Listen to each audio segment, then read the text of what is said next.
Good morning, everyone. Welcome to our Sunday morning services. So these services are open to all and they take place every Sunday at the same time. Each week we have a great speaker who speaks on one aspect of the Baha'i faith.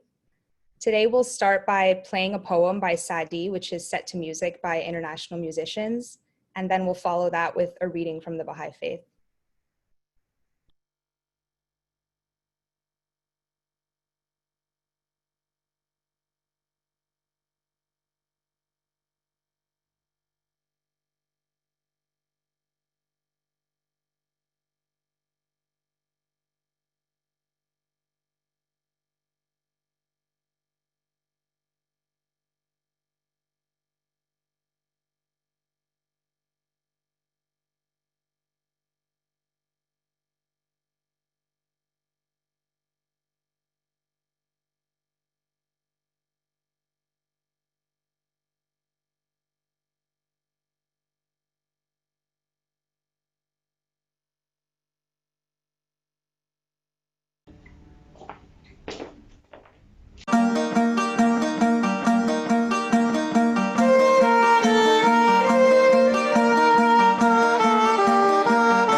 بنی آدم اعضای یک پیکرند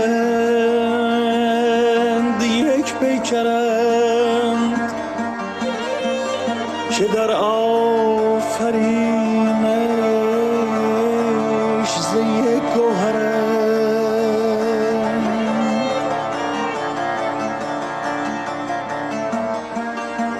چو عضوی به درد آورد روزگار دگر عضوها را نماند قرار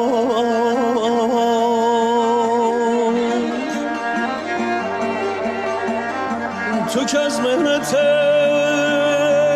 دیگران بی‌غمی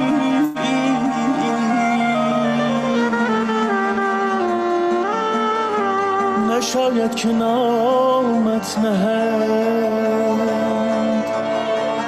آدمی.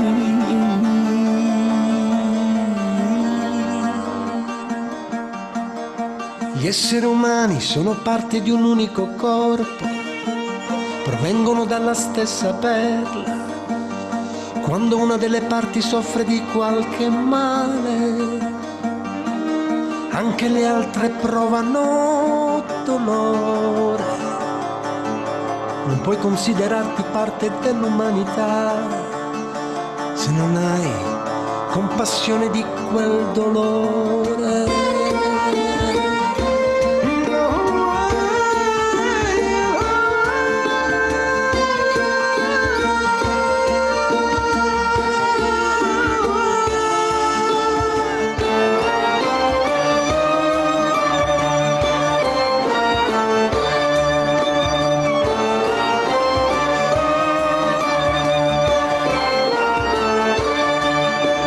بنی آدم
This limitless universe is like the human body, all the members of which are connected and linked with one another with the greatest strength.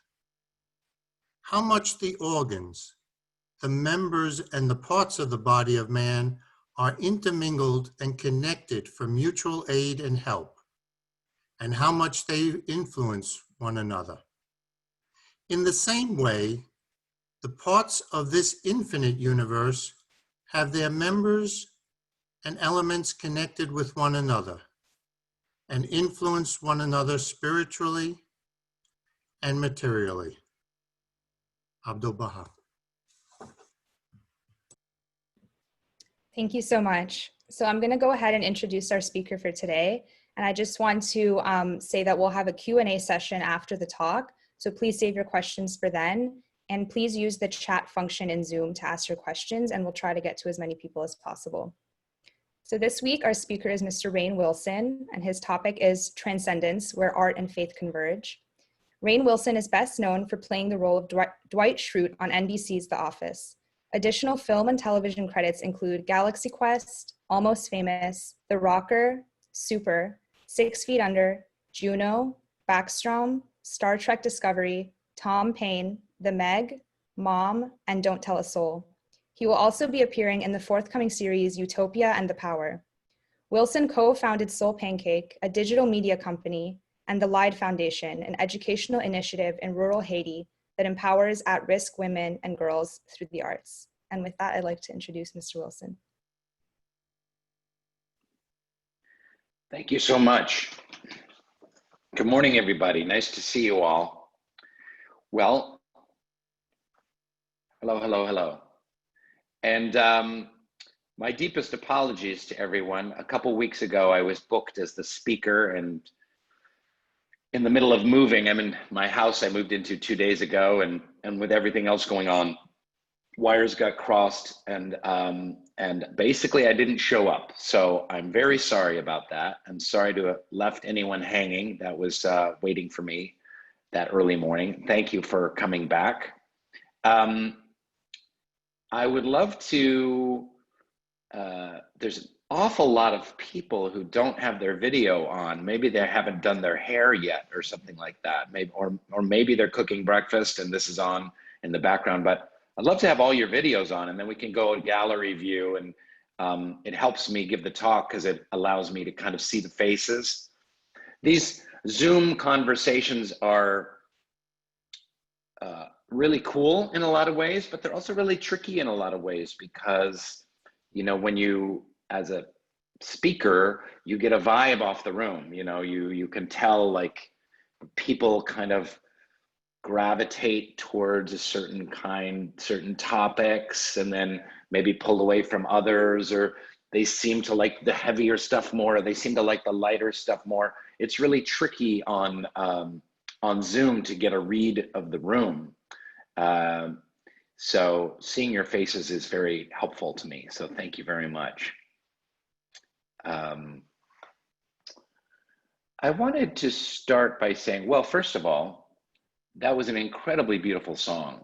I thought that was, when it started, I was like, oh, is this like a Persian folk song or something like that? And then it just expanded and expanded across the globe. And the way that you guys tied it in with that Baha'i quote, that wonderful Baha'i quote about unity of the human reality of people on earth being like the unity of the body, of all of these diverse component parts, each doing their job and working together in harmony. And the way that worked with the song, I thought was just really beautiful and it was very soul stirring. I really want to find the link. Maybe you can put the link down to that song, because I would really love to share that with folks too. I thought it was very beautiful, and the lyrics were very beautiful, and the lyrics about like, if you hurt one limb, you'll hurt all the limbs, you know? And I think that's one thing that's going on right now in the world is one limb is being hurt, and it's really hurting all the limbs. Now you can certainly put that in the perspective of the coronavirus, but more specifically in terms of the issues around social justice and around oppression of African Americans, systemic racism in the United States specifically, and institutionalized racism that is hurting this one limb that's in a lot of pain. And this is, it's not going to be the topic of my talk today, but I just want to acknowledge it because it's so raw right now. And it feels honestly a little weird right now to be talking about anything else other than social justice. There's a lot of topics in this world to discuss in the spiritual milieu, but what's happening with social justice is so prevalent and so like it's a throbbing nerve. It has been, I believe, I'm told by my friends of people of color that, you know, for hundreds of years, and it's easy for me in my kind of white bubble of privilege in suburban LA to not really have to think about it or worry about it. And this last inflammation of this centuries long painful oppression has really got me thinking on a number of different levels. And recently I've had the good pleasure of doing some talks around this topic, trying to also amplify voices of people of color that maybe haven't been as heard before. And so I just wanted to kind of acknowledge that because it's kind of the elephant in the room of what's going on culturally right now. Baha'u'llah, the founder of the Baha'i faith, says, be anxiously concerned with the needs of the age you live in. Be anxiously concerned with the needs of the age you live in, and center your deliberations on its exigencies and requirements. So focus your conversation on the needs and requirements of the age that you live in. And this is a spiritual call to arms because Baha'is believe that these issues can be addressed through a spiritual lens, as well as other lenses of, let's say, passing laws, legislation, etc.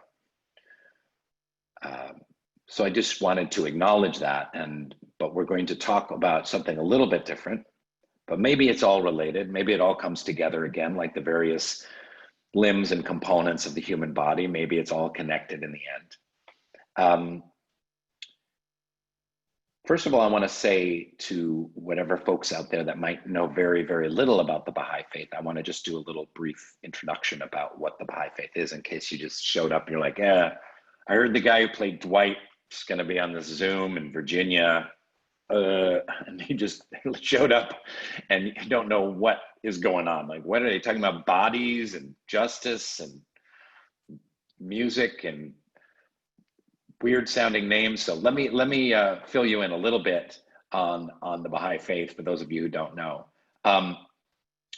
So it's very difficult, by the way, to encapsulate the Baha'i faith in a short amount of time because it's a huge area of study. You could spend your entire life studying it and not get even close to the bottom of it. But if I were to try to put it in a nutshell, I would say that the Baha'is believe there is only one God, and that this God, an all-seeing, all-loving, all-creative force in the universe. This is not like an old white man on a cloud with a beard type of God. This is like a God that is beyond all comprehension, that exists beyond time and space, excuse me, and is essentially unknowable. That this God brought humanity into being, just like he brought this entire universe into being, and an infinite other universes into being beyond this one, that this God has chosen to educate humanity spiritually through sending down specially appointed divine teachers throughout time. So these divine teachers have come from the dawn of man and will continue to go for as long as man is around on this planet. You may have heard some of these names like Abraham or Krishna, Zoroaster, Moses, the Buddha, Jesus, Muhammad, and now Baha'is believe in a new divine teacher for this day and age named Baha'u'llah, whose name means the glory of God. And Baha'u'llah lived in Persia, he was born in Persia in the mid-1800s, and spent his entire life being tortured, imprisoned, banished from country to country to country. He ultimately lived and died in the Baha'i Holy Land in Palestine, now Israel. And this is the Baha'i Holy Land of Haifa, Israel. And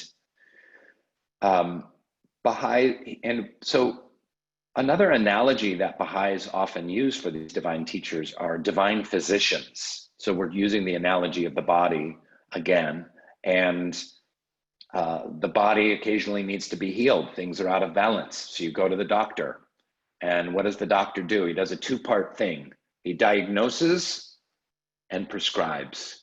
So the doctor shows up, looks around and says, oh, your liver is inflamed and your right eye is infected and you've got a cut on your pinky finger, or whatever it is the issues are, and then prescribes the remedy for those parts of the body. And that's how these divine teachers work. So Baha'u'llah, seeing the state of humanity in the 19th century and seeing how this would go into the 20th and 21st centuries, has prescribed spiritual solutions to the world's problems. And many of these issues are dealt with in Baha'u'llah's central teachings, and the elimination of racial prejudice, the establishment of justice being central to the Baha'i teachings, because it is through justice that we have a portal to unity. And ultimately, unity is where it's all at. That's what we're going for. In fact, maybe that's the theme of today's talk is unity. So the equality of women and men, the elimination of extremes of wealth and poverty, the essential harmony of science and religion. And there's many, many other teachings, all with the point of creating unity among humanity. And there are great, terrible things going on in the world right now. Some of them can be fixed, at least temporarily, with elections, legislation, and more just governments and things like that. And that's super important and crucial. But there are deeper issues that divide us that can only really be healed through a spiritual solution. And this is what Baha'is believe that Baha'u'llah has brought. So as a Baha'i, I'm also a Christian. As a Baha'i, I'm also a Muslim. As a Baha'i, I'm also a Buddhist, because I believe that their divine teachers and their word is the word of God. I choose to follow Baha'u'llah specifically, as well as these other divine teachers, because I feel that his teachings are the most specific and relevant to 2020 in the United States. There's a lot more to it than that. One other thing I'll say is that there's no clergy in the Baha'i faith. So Paimane and me and other people helping put this together, we're not clergy, or we're not priests or rabbis or mullahs or anything like that. We're just, so anything that I say, there's probably 37 other Baha'is that would say, oh, I would say it totally different, or I don't view it that way, or I would say it like this. So that's okay too. So this is part of the process that Baha'is have a kind of a little more democratic view of interpreting and interpolating the holy writings of Baha'u'llah. So let's get on to the topic a little bit. And there is a chat function at the bottom, and I'm happy to answer whatever questions you may have. I'm going to talk a little bit about my personal story, and then I'm going to get a little bit into art and transcendence. I'm just going to dip my toe in. It's a very complicated topic. But basically, I grew up, This is a very long story, very, very short. So this is a very addended, is that a word? Amended version of my story. But I grew up a member of the Baha'i faith. My parents became Baha'is in the 60s. There was a tremendous surge of growth in the Baha'i faith in the 60s and 70s, when the world was kind of similar to the way it is right now. People are searching, people are a bit lost. Vietnam War, the civil rights movement, which led to the elimination of those terrible Jim Crow laws, and kind of explosion in this counterculture that started to question everything and started to look at spirituality in a new and different way. Like maybe there is answer to be found on a spiritual path. You know, the Beatles met with the Maharishi, and Cat Stevens became a Muslim, and many people were exploring different spiritual paths, and that's what my parents did. So it was beautiful growing up in the Baha'i faith, because I learned all these wonderful kind of progressive spiritual teachings and about loving one another, and we're all one human family, and the importance and centrality of service toward worship and towards, you know, one's purpose of being alive. And basically, again, very long story, very, very short. When I decided to become an actor and moved to New York City to study acting, I really jettisoned everything having to do with Baha'i faith, faith in general, religion in general, God in general, anything like that. I just wanted to move to New York City and be an actor and kind of do what I wanted to do when I wanted to do it. I was rebelling against my parents. I kind of eschewed them. I saw some hypocrisy in the Baha'is that drove me crazy, and I rejected that, kind of threw the baby out with the bathwater in a way, and went to New York City and to become an actor. I went to NYU and studied intensely for many years and did lots of little productions that no one saw. And what basically happened for me is that I kind of thought, you know, I grew up a Baha'i and fervently believed that the Baha'i faith could change the world in a positive aspect. And as I worked in the theater, I kind of had that same fervor for art. I realize now in retrospect that that's what I was doing. So I rejected the Baha'i faith and I turned entirely toward art. And we thought that we could change the world by doing theater. We thought that if we did the right production of The Three Sisters in the right church basement for the right 27 people, that we could just open their hearts and blow their minds and absolutely affect them in a positive way. And this was good in a way because it fueled my artistic endeavors in a similar way as my spiritual endeavors had been fueled previously, which is, I guess it boils down to this: in the Baha'i faith, we learn eventually that we're on a twofold moral path, that we're on a path towards making ourselves better people, living a richer, more fulfilled, more balanced life, seeking to emulate the virtues, the qualities of God, like patience and love and humility and kindness. And we seek to grow and nurture this in our hearts. And at the same time, the other part of this path is to make the world a better place,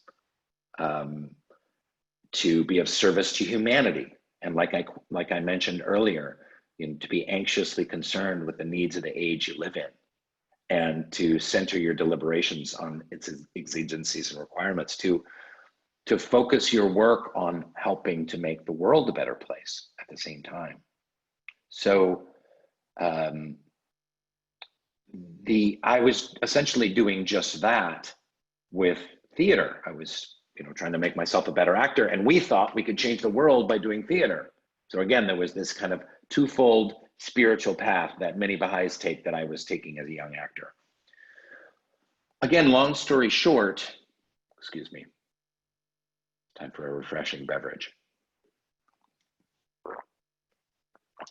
Thank you. Long story short, I started to become a professional actor, and this was beyond my wildest dreams. I didn't know any artists growing up. I didn't know any professional actors. I didn't come from a family of actors or people that got paid for doing art. And this was beyond my wildest dreams, and yet I was very unhappy. This could be a whole other talk. I'm not going to kind of go down that road, but I found myself working as an actor, getting jobs. I wasn't making any real money at it, but I was working and had an agent and was auditioning, and at the same time, I was really unhappy.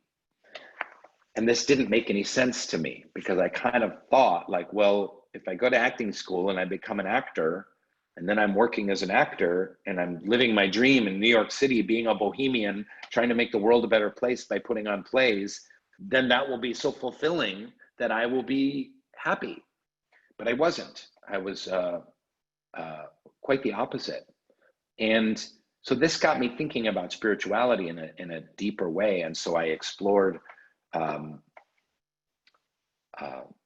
many aspects of spirituality. And basically, again, super long story, super short, I read a lot of the holy writings of the world's religions and studied the world's religions. And I started thinking about kind of life's biggest questions, like, is there a God? What's the meaning of life? Why are we here? And essentially came back to the Baha'i faith and was reading the Baha'i faith. And as I had grown up in the Baha'i faith, I did some study groups and Sunday schools and summer schools and whatnot, but I hadn't done a really deep dive into the main teachings and writings of Baha'u'llah and his son Abdul Baha and his predecessor, the Bab, and many other great Baha'i historians and spiritual teachers. And so in so doing, I came back to the Baha'i faith. But most importantly, and this is the point of the talk, is I uncovered some teachings that I was not aware of previously that really blew my mind. And that has to do with the Baha'i faith and the arts, and the centrality of the arts with the Baha'i faith. And it also had to do with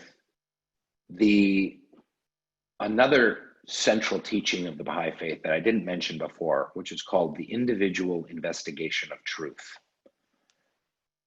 That is to say, Baha'u'llah has said in this day and age that everyone must find the truth for themselves.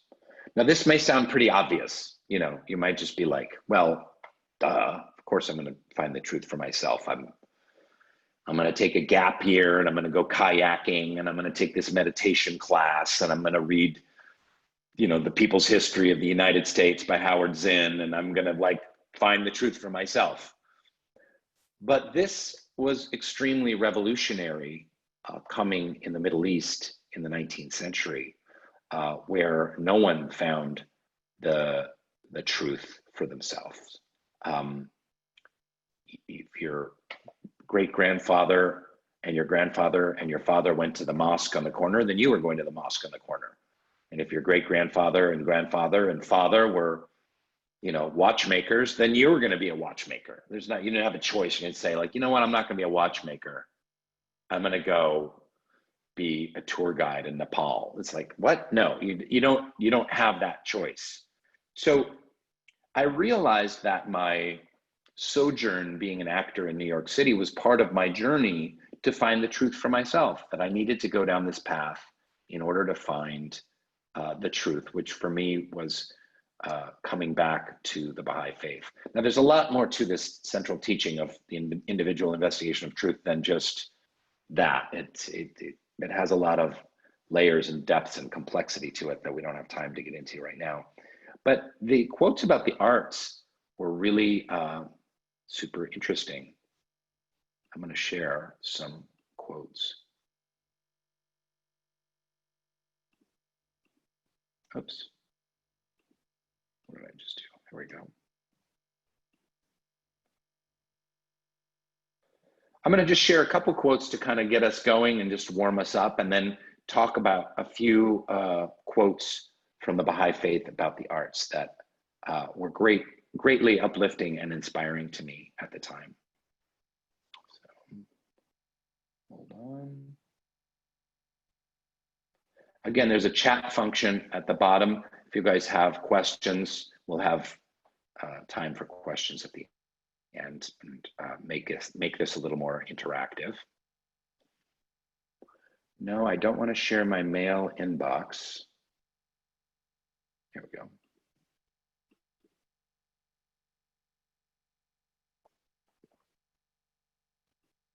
Here's just some fun quotes about art. Are you guys seeing that? Thumbs up, you're seeing that? Quotes on the screen? Okay. These are some quotes that just generally inspire me.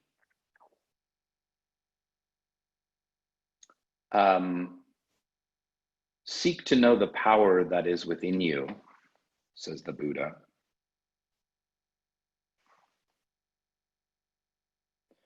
If you can imagine it, it exists, says Pablo Picasso.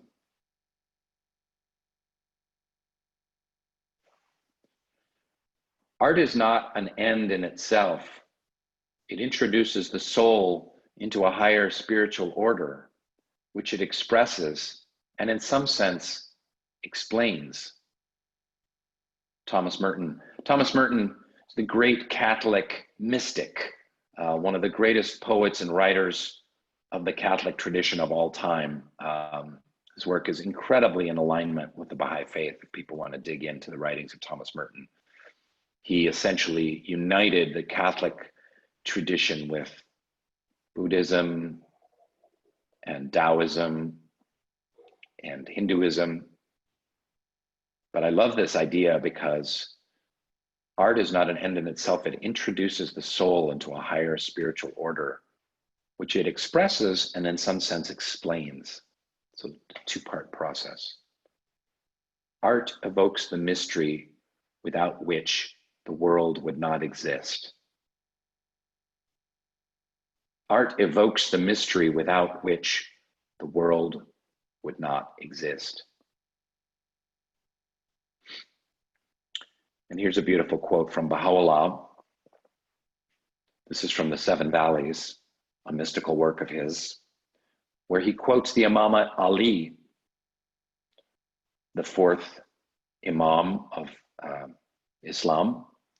The Shiites believe should have been the first Imam, a great writer, philosopher, thinker, prophet. Dost thou reckon thyself only a puny form when within thee the universe is folded? Dost thou reckon thyself only a puny form when within thee the universe is folded? So these quotes are just an amuse-bouche. They're just there to warm the palate a little bit. And then I'd like to get to this quote that I found when I was coming back into the Baha'i faith, that for me, a number of light bulbs went off. This is from a letter from Abdul Baha. Abdul Baha was the eldest son of Baha'u'llah and was a leader of the Baha'i faith for a long period of time, and actually came to America in 1912 for almost a year. He spent in North America.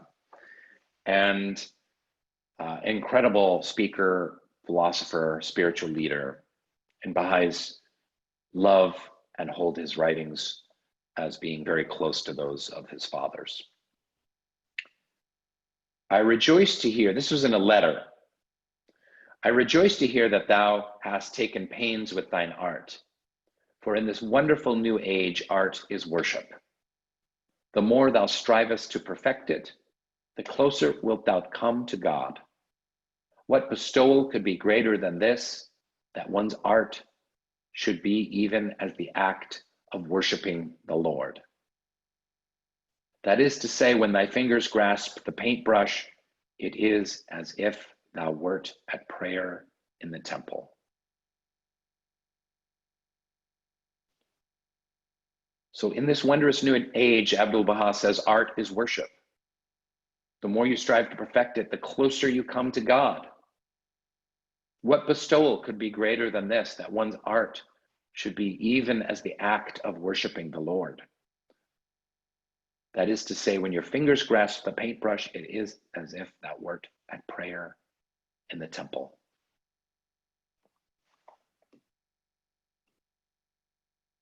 So this really got me thinking.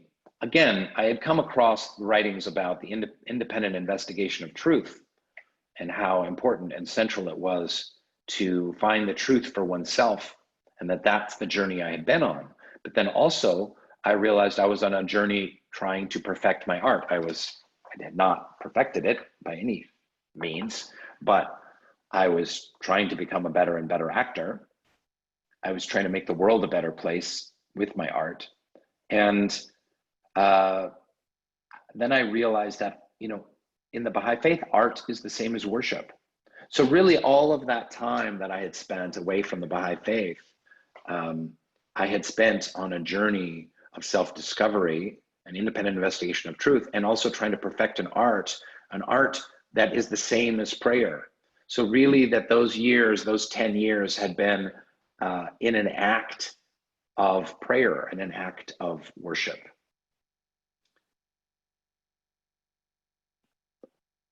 This led later on, when I was doing the television show The Office, I started with some Baha'i friends of mine. We started a media company called Soul Pancake that was referenced in my bio. You may or may not have heard of it. Essentially now it's a YouTube channel and a Facebook page, and it kind of works creating content for social media. It started as a website where people could interact with and post life's big questions and interact with each other about deep philosophical and spiritual themes. And when we were trying to start it, these were the two teachings of the Baha'i faith that inspired Soul Pancake. They were the independent investigation of truth and the fact that art is worship. And we wanted to blend these two things that were so important to my development and create a web destination and a media company that could explore and explode those themes. And I remember I was on the set of The Office, and I was talking to Ed Helms, who's an actor on The Office, and he was like, hey, what's this Soul Pancake thing I've been hearing about? And I was like, well, it's a place where we want to blend arts and spirituality. And he said, aren't those things mutually exclusive? And I was like, well, I don't think so. And this is not a knock on Ed Helms, who's a very spiritual guy and a great artist, but this is a common kind of misconception in contemporary society that that art and spirituality are two separate paths. And I think this has been oftentimes because of very conservative religions that haven't allowed art or the expression of art. And that spirituality is different than, say, religion. You can be spiritual without being a member of any religion. And as I started to think about this, I started to think about this idea of transcendence. And I started to think about this longing that I've always had in my heart to know and understand why I've been put here. Maybe not so much in a philosophical way, like I've taken philosophy classes and they're moderately interesting to me, but in some greater way, as was Thomas Merton says, to introduce the soul into a higher spiritual order, which expresses and explains this higher spiritual order. And it's through this intersection of art and faith that I personally have spent the main part of the journey of my life. I have a few more quotes to share, and then we can take some more questions, or we'll take some questions at last.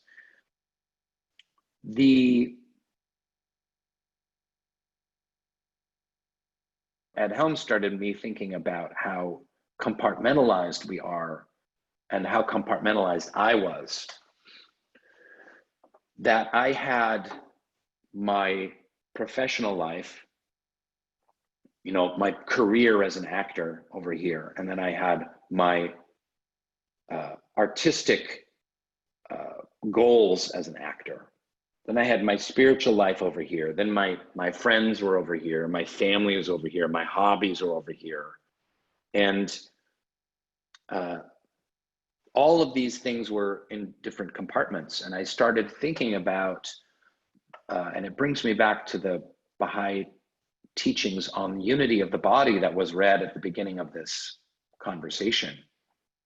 The unity and interactivity of all the organs and members and parts of the body working together in harmony.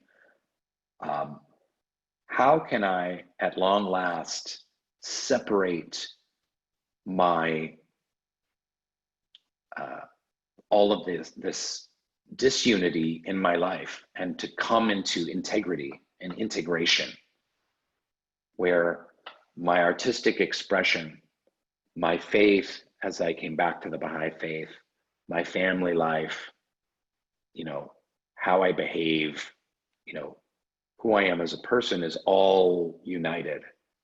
And this, when I was on this spiritual path, I did a great deal of studying of Native American spirituality, and it got me thinking a lot about the Native American view on both art and spirituality, where they're inextricably linked. There is not a difference. If you go into a museum and you see a pot that was made by a Native American tribe, or a rug, the rug is utilitarian. People would sleep on it. It was a work of art that people would spend months making or years making, with incredible patterns in these Navajo or Hopi rugs, let's say. And it's also an artistic expression, that there's things woven in that have to do with God and the great mystery, the great power, and also nature.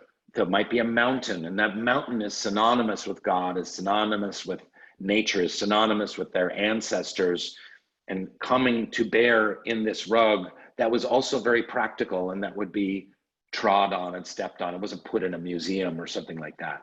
So this complete holistic integration of all of these aspects. And this is what I came to believe was kind of my life's mission, was to integrate these things.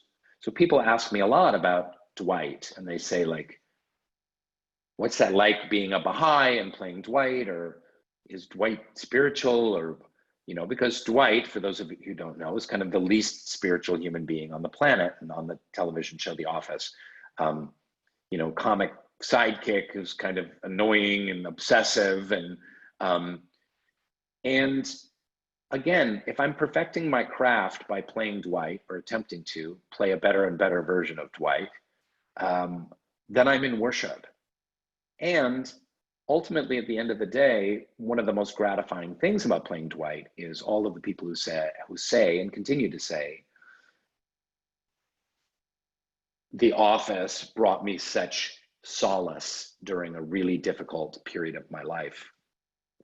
And it moved me and made me laugh. And as my, you know, my parents were getting a divorce, or my sister was sick, and we watched The Office and it laughed. And I realized, like, oh, it was also a great service. It's been a great service to people. We didn't necessarily set out to make The Office as a service to humanity. I mean, I was trying to pay off my student loans. You know, I was trying to make some money and, you know, get a job. And, but it ended up being this great service. I'm going to share my screen with some other quotes here.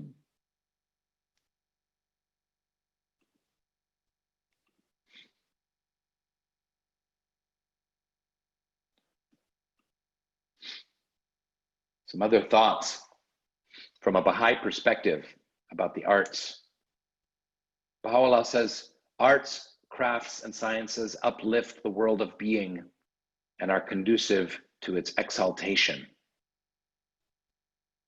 Specifically about music, Baha'u'llah says, we have made music a ladder by which souls may ascend to the realm on high. Didn't we feel that a little bit with the song that was played at the beginning? I know it really helped attune my soul up the ladder toward the realm on high. Abdul Baha says the acquisition of sciences and the perfection of arts are considered acts of worship. So here's two quotes that link sciences and arts, which are very rarely linked in other contexts. But if you take the largest spiritual macro view of why we're here on this planet, we're here to be of service, we're here to make ourselves better human beings, and we're here to help humanity advance, to create, as Baha'u'llah says, an ever-advancing civilization.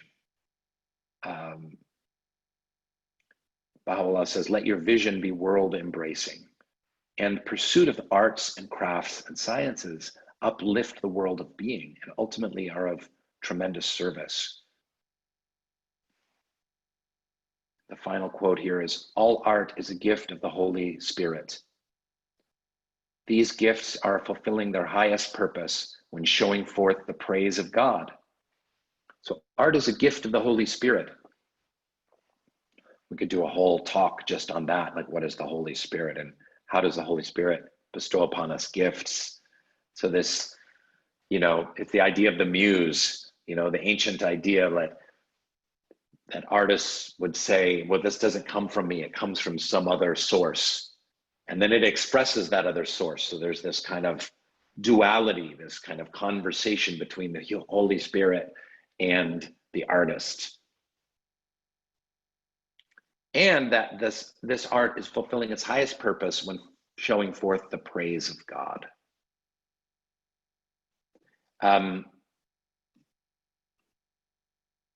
The last thing I'll say on this, and I had a quote and I couldn't find it, but the last thing I'll say is about when seeking transcendence through both spirituality and art, we, as Baha'is, often, as when we say prayers, we say the titles of the names of God. This is also very common in Islam. God is, we can't know God, but we can know the qualities of God. We can certainly know, we can't know God, but we can know beauty. We can't know God, but we can know truth. We can't know God, but we can know compassion. So as we focus on the qualities of God and seeing them in other people and seeing them in nature and seeing them in art and seeing them in the sciences, then we attune our hearts toward God, towards knowing God. And one of the titles of God in the Baha'i faith is creator, and another one is fashioner. So we humans seek to emulate these titles of God. We seek to be compassionate, we seek to create beauty, we seek to be more kind, we seek to be more loving. As artists, we seek to be creators and we seek to be fashioners. When that song was played at the beginning of this presentation, there was an awkward silence, and we went over to a YouTube video, and then all of a sudden, where there had been nothing, there were notes, as Baha'u'llah says, that allow us to ascend, the soul to ascend by a ladder. So when there's an empty stage and then there's a play, when there's an empty piece of paper and then there's a piece of art, when there's silence in a room and then someone plays a piece of music, this is fashioning, this is emulating one of the powers of God, one of the qualities of the divine. So there is a sacredness to the creation of art that is synonymous with worship.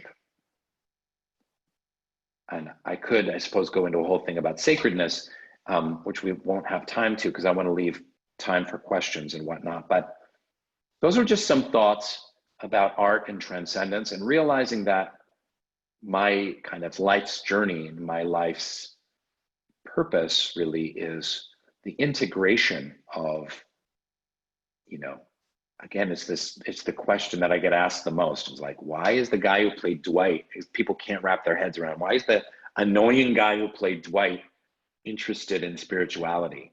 And so the integration between being an actor, being a comedian, the service that it provides, the striving to pray or worship by the making of art, the striving to integrate all of these various compartments of my life in the same way that let's say a Native American piece of pottery or a rug might integrate all of these forces into one cohesive whole, like the body. And finally, to emulate that quality of the divine, the creator, the fashioner. So that's really what I wanted to share with you guys.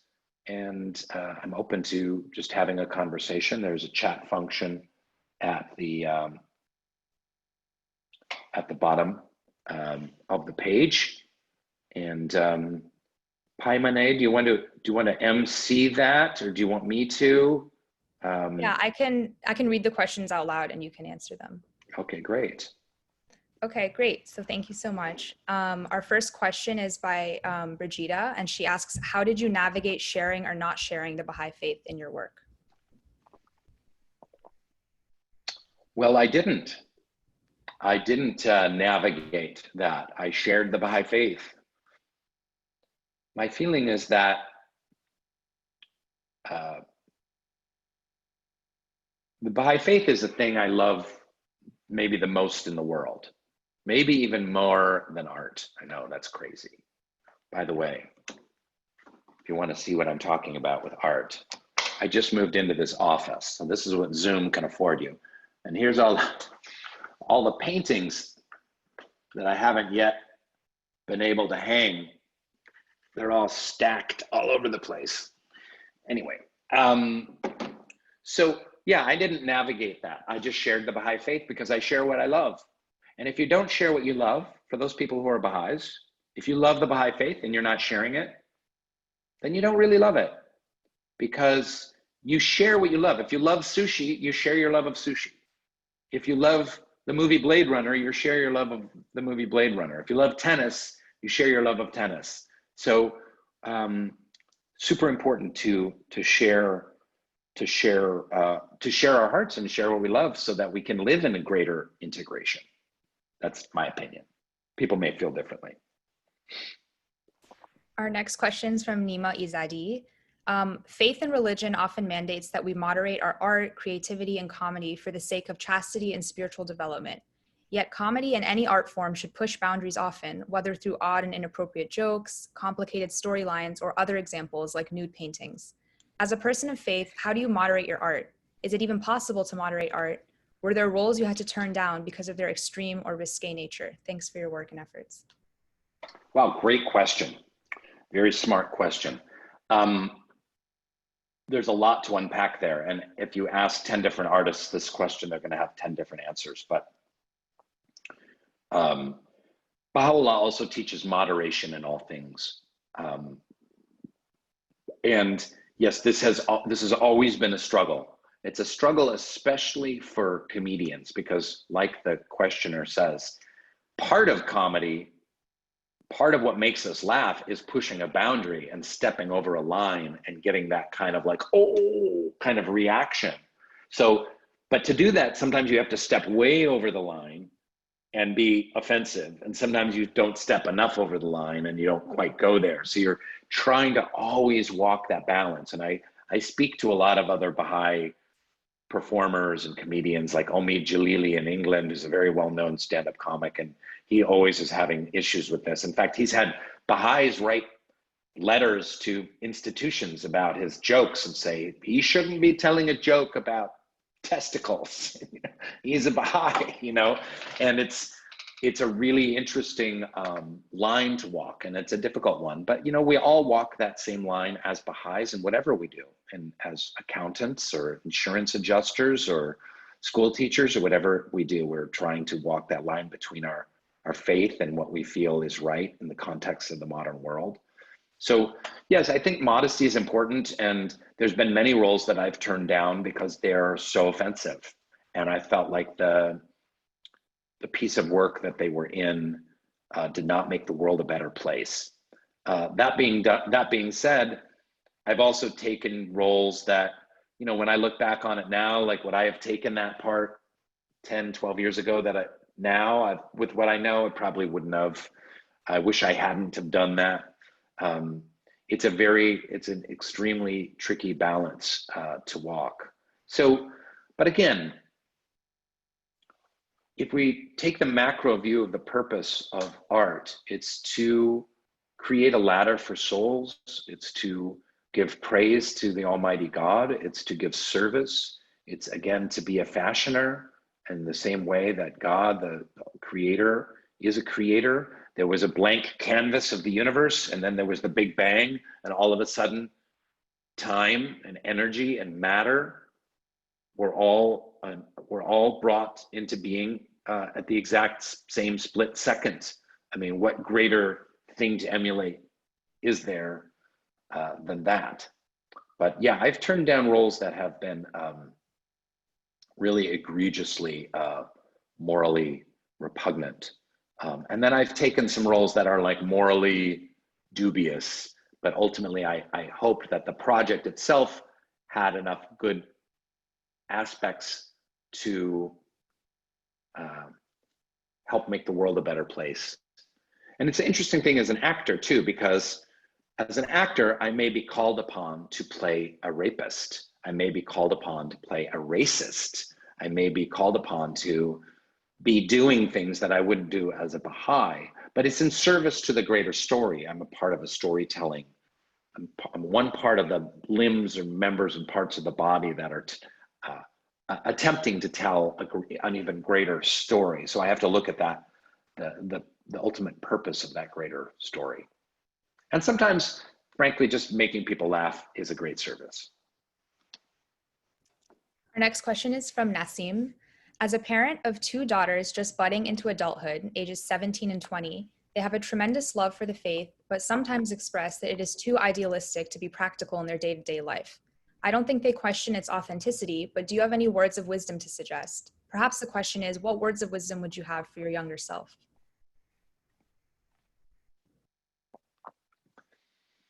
Yeah, that's a great question.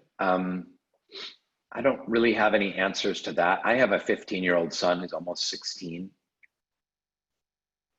And the teachings of the Baha'i faith are extremely idealistic. When I was a kid in the 70s, people talked about world peace all the time. Everyone talked about world peace. It was the goal. I hope we can achieve world peace. Beauty contestants would say, I want world peace, and now that's become a joke. Like if you talk about world peace, everyone is cynical. They think that you're full of crap. It's never going to happen. Never going to happen. Most people believe it's never going to happen because humans are too messed up and too selfish and will never be able to achieve world peace. And I think, to quote John Lennon, you may say I'm a dreamer, but I'm not the only one. I think that the teachings of Baha'u'llah, I think world peace is necessary and achievable. It may be achieved only after some great and terrible lessons that humanity learns about, blood running in the streets from, racial injustice, from climate change, who knows what, from militarization, from immorality and consumerism, who knows what. But again, we have to hearken back to the first thing that I said. All people, but Baha'is especially, are on a twofold spiritual path: to make ourselves better people and to make the world a better place. Essentially, there's a lot more to it than that. And so I would say maybe suggest working with the daughters on both of those. Like, what teachings of the Baha'i faith, really small, like what teaching today from the Baha'i faith can make you a better person today? For instance, possess a pure, kindly, and radiant heart. Can we just have our hearts be 10% more pure, kindly, and radiant today? And then what teachings from the Baha'i faith can we use to make the world a better place? Maybe a quote on service or something like that. And like, can we just achieve a little bit of service today? So a little bit of a more pure heart and a little bit more service. And then little by little, day by day, as Abdul Baha would say, we increase and go down both of those paths. Next question is from Julius. What do you think about art censoring that is happening to a lot of art this year, like the part from The Office where you can see someone with blackface? Yes. Yeah, I think that believe it or not, I think there's some censoring that's good. I think that obviously, I mean, you take blackface, for instance, and it has a grotesque, painful, horrific legacy that for so many people of color, friends of mine of color, I can't speak to it, but I have heard their pain around it and their outrage. And then for a while in the 80s and 90s, and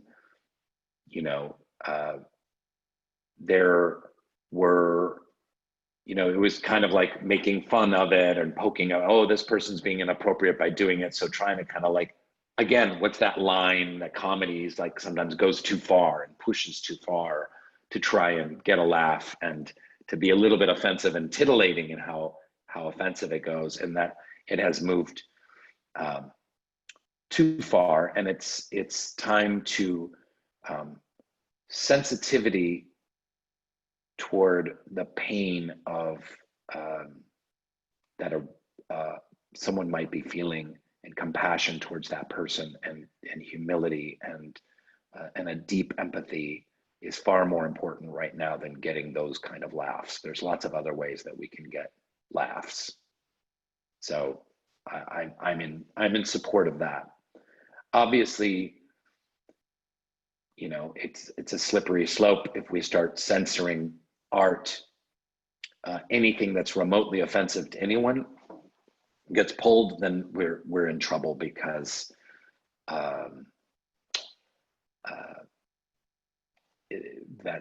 that's very difficult. That's very difficult to monitor.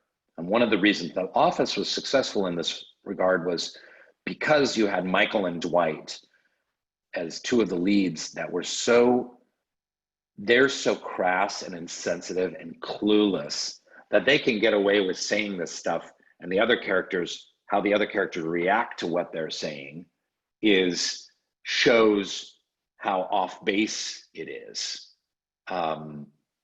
So it's a fun way to play with those dynamics. The next question is sort of along the same lines, but Niku asks, to piggyback off what others have asked, is there a limit to the extent to which art can be spiritual or transcendent? Or are satirical, bawdy, offensive, or otherwise boundary-pushing art still be a force for spiritual growth? Yeah, I mean, I would say that when I was in New York City studying theater, I did a lot of studying of clown. And clowning is an incredible art form that can be very scatological. And there's just fart jokes and dick jokes and aplenty. And when I've seen certain performances that were so virtuosic and hysterical that they become transcendent. It's very rare that they can, but that you're showing, because we have penises and we fart, and you're showing the human condition and you're making us laugh. And I've had transcendent experiences seeing comedy move in that direction. I think some stand-up comics are amazing at this as well. You know, I think that you know, Dave Chappelle or Chris Rock, there some that can be incredibly crass, but ultimately you're laughing so much and they're illuminating the human condition to such an extent that there is a transcendence in that work. But it's very careful because ultimately, I would say if you were going to leave today with one quote, I would say this: like 99% of penises jokes don't work. Ethan asks, how do you integrate spirituality into instrumental music? Since there are no lyrics, what are other ways to communicate a message with an audience? You got to listen to John Coltrane's "A Love Supreme," and you'll see there's infinite examples of this. I got a message from Faraz. He says, have you been able to talk to Russell Brand about the faith? He seems receptive. Yes, I interviewed Russell Brand on Soul Pancake. You can find it on our YouTube channel. Really, I know Russell well, and we're in touch a lot. And he knows that I'm a Baha'i. And yeah, I love what he's doing in his conversations around addiction and recovery, and around spirituality, meditation. And his podcast is incredibly brilliant, and he's very much in alignment with the Baha'i faith.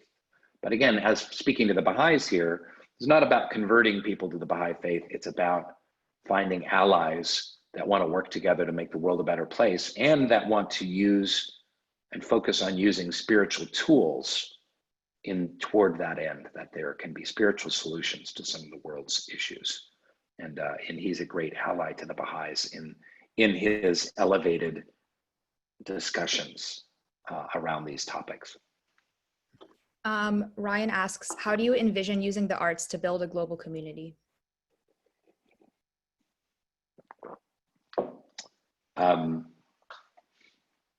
don't really have a vision for that, but we saw it an evidence of the song that began today. And again, did you put the link down to everyone? Did you send the link of the song to everyone? Yeah, I did. Yeah, and that's a beautiful building of global community through music. I think ultimately in the 60s and the 70s, it was the arts that united people and brought people together. There was an incredible, through music, through the Beatles, through Cat Stevens, through John Coltrane, and Miles Davis. It was music that united people and fueled the movement towards positive social change. So I believe that ultimately the arts will help fuel a spiritual change in humanity. I don't know exactly how, but I'd love to be a part of it. But I might be too old, so. We have a question here. I don't know if you can really speak to it, but like, what do you think is, the correct approach for Christians to take in terms of Christ, or idolizing him or not?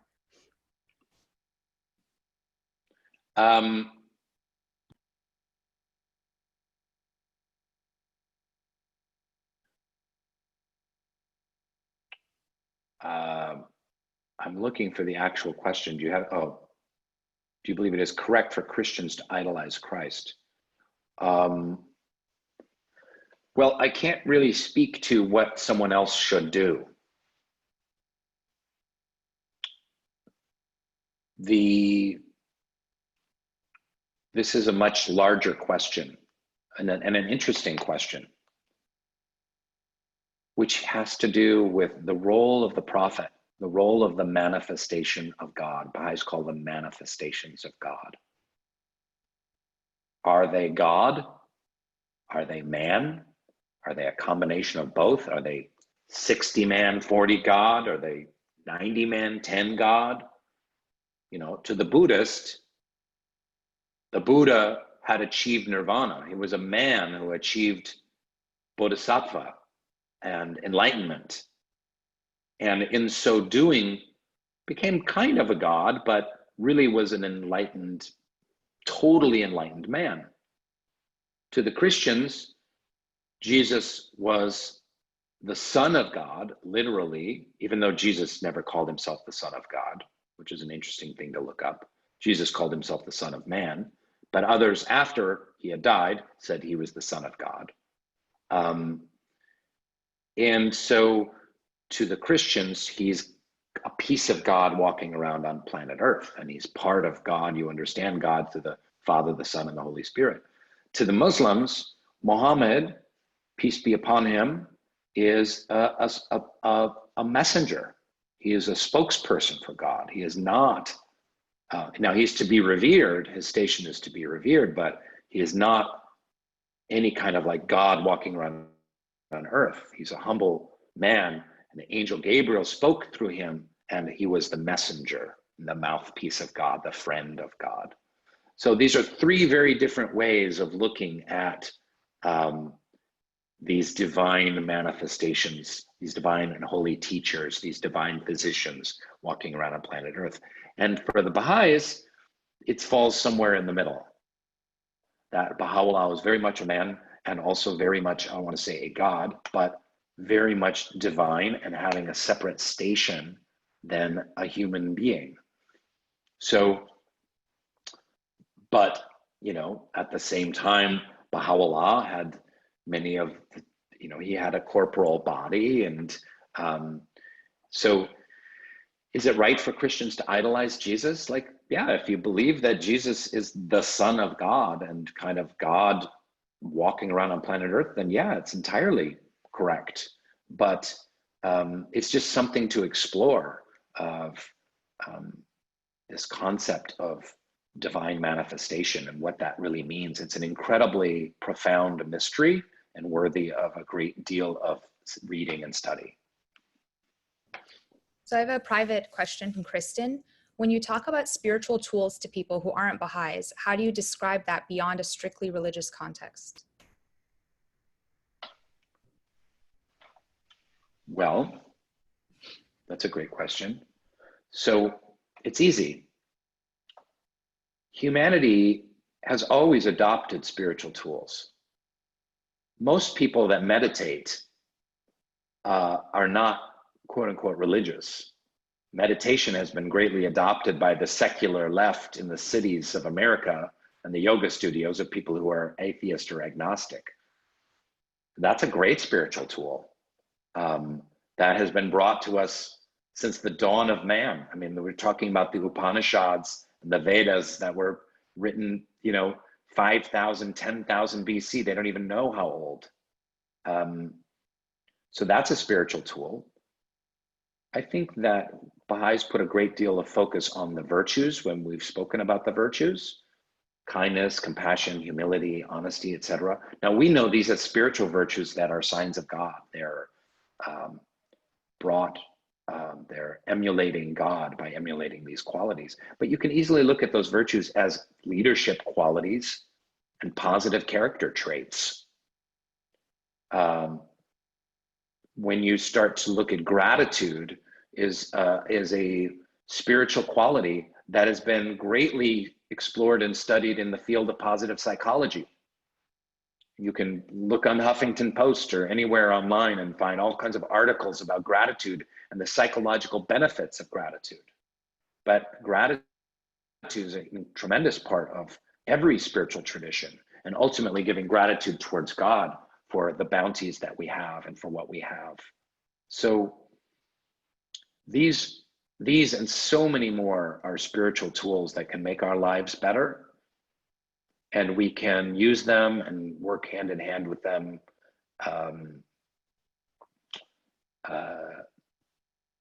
with people that aren't religious, and find that commonality. As Baha'is, we're asked to have elevated discussions, to be in a constant process of elevated discussions with our friends and cohorts and coworkers and family members. And this is a great area to explore in that context.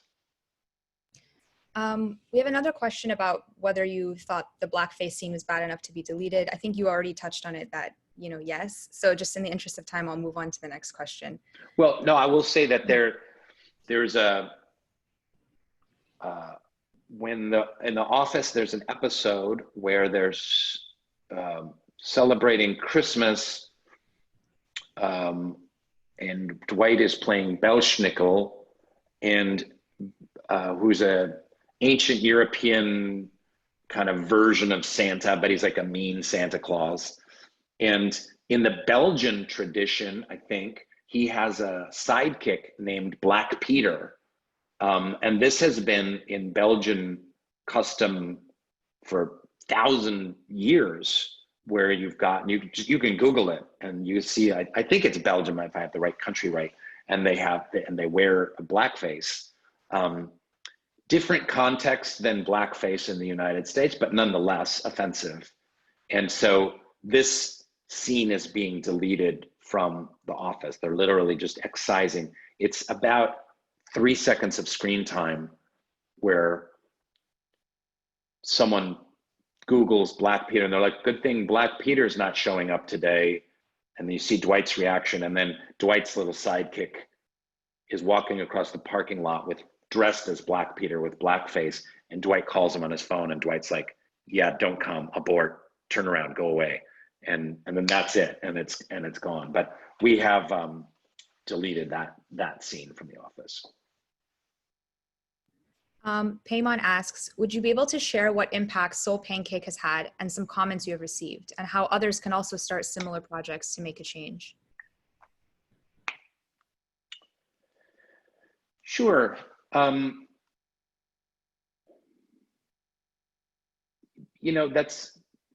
That's a difficult question to ask or to answer. Soul Pancake has over 1 billion video views, making uplifting content. Its initial impetus was inspired by the Baha'i teachings and writings, but it's not a Baha'i site at all. We don't talk about the Baha'i faith or promote the Baha'i faith or anything like that. But we made an impact in terms of being a pioneer in positive social media. We are a for-profit company trying to make an impact in media with positive content. And we were there before Upworthy or A+ or so many of the other companies. So we were kind of helping to lead the way in this way. And I think that, Abdul Baha and Shoghi Effendi is another leader of the Baha'i faith, and early in its history, talk about Baha'is being the leaven. Do we know what leaven is? Do people know what leaven is? So if you're baking bread and you just have water and flour and you bake it, it's going to be hard as a rock. So what makes bread bread? Well, it's yeast, which is essentially a bacteria, almost a bad bacteria that kind of you put in, and then it allows the bread to be bread. I'm not a baker, I don't know the details of this, but the bacteria has a leavening agent which allows the bread to expand. So this analogy is used a great deal in the Baha'i faith, that Baha'is are the leaven of the world. So again, speaking to my Baha'i brothers and sisters, this is not about converting people to the Baha'i faith. This is about elevated discussions, finding allies that want to work with us to make the world a better place, and being the leaven to help show the way. Now, you can be the leaven if you're a school teacher at an elementary school. You can start a race amity day, a race friendship day at your elementary school, and maybe that's the way that you're the leaven, of your particular milieu, and maybe it spreads. It's all about making that positive impact in whatever field you're in, to help an elevated discussion, to help increase service, inspired by the teachings of Baha'u'llah. Now, that being said, for those of you who are watching who are not Baha'is, we certainly welcome you to become a Baha'i. You may read about the Baha'i faith and Baha'u'llah and go, oh my gosh, this guy is amazing. I believe that he is a divine teacher for this day and age. I want to join what the Baha'is are doing, 6 million around the world, working to make the world a better place, gathering together and achieving unity and diversity. I want to be a part of that. That's great. But the point of this talk and of our interactions with the public is not to convert, but to work with. Anyway, I'll stop there. Erwin asks, any comment on why members of historically oppressed minorities are often some of the best comedians? Yeah, sure. I mean, there's so much to say. I can't speak to that from just being a white dude. I wouldn't know, but I will say that comedy is often born of pain, and people of color and oppressed peoples have experienced a great deal of pain, and their parents have, and their families have. And so it gives them a particular insight into pain, suffering, and oppression, and then an ability to comment on that. So I think there's many other reasons that I'm not really qualified to go into there, but I think that's a big part of it. Yeah. Well, I thank you guys for your time, and thanks for having me. And it's nice to see your lovely faces wherever you may be, Northern Virginia and other parts. And part of, for those of you joining, for those of you who might be interested in more information about the Baha'i faith, one of the things Baha'is do is they gather for devotional gatherings. So they gather for prayer meetings and meditation meetings. So please contact the Baha'i community. You can go to here. I'll put it in here. Give me a second. You can find out more information at Baha'i.org or 1-800-22-UNITE is a phone. And there's also service projects going on, classes for children, classes for junior youth and teenagers, and study groups that are really fun to be a part of called the Ruhi courses that are kind of digging into these topics like the arts, like service, life after death, prayer, the purpose of prayer. And you can join a Ruhi study group and find one in your area if you're interested in learning more or participating more. So those are just a couple things to keep in mind. Thank you so much again. We all really enjoyed that. And we really appreciate you taking the time to meet with us very early in California. So I wanted to announce our speaker and topic for next week, July 5th. Our speaker will be Bayan Parhami, and the topic will be Just Imagine a World Without Boundaries. And then the following week, July 12th, our speaker will be Masood Olufani, who is an Atlanta-based actor, mixed media artist, and writer. And again, these services are open to all, so please invite your friends and family, coworkers. Now I'm going to play a closing prayer.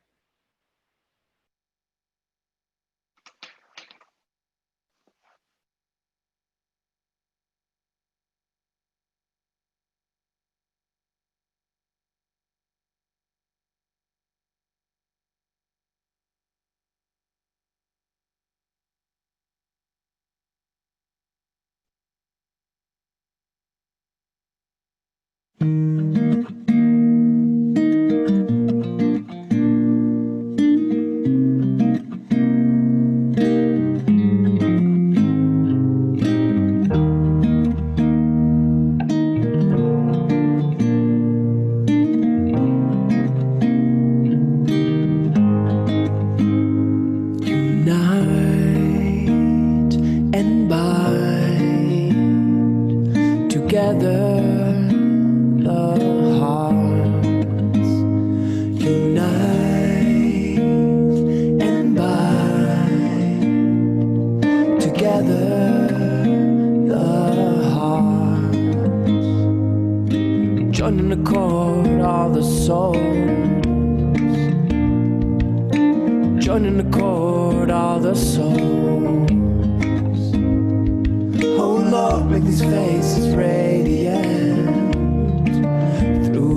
together the heart, joining the chord of the soul, joining the chord of the soul. Oh Lord, make these faces radiant through the light of thy oneness. Unite and bind together the hearts. Unite and bind together the hearts. Join the chord of the soul, join the chord of the soul. Oh Lord, make these faces radiant through the light of thy oneness. Unite and bind together the hearts. Unite and bind together the hearts. Join the chord of the soul, join the chord of the soul.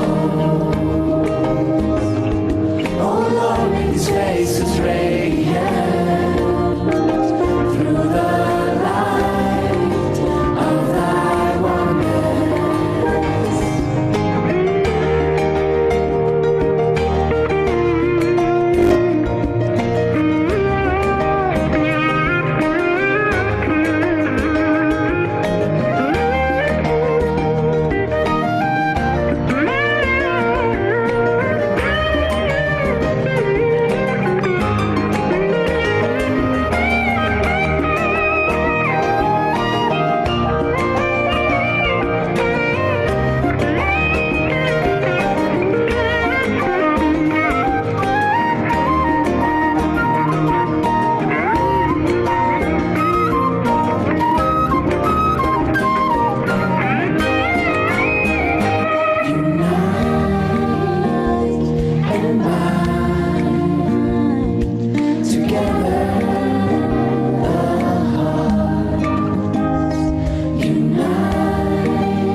Thank you, everyone, and we'll see you next week. Bye. Thank you, everyone.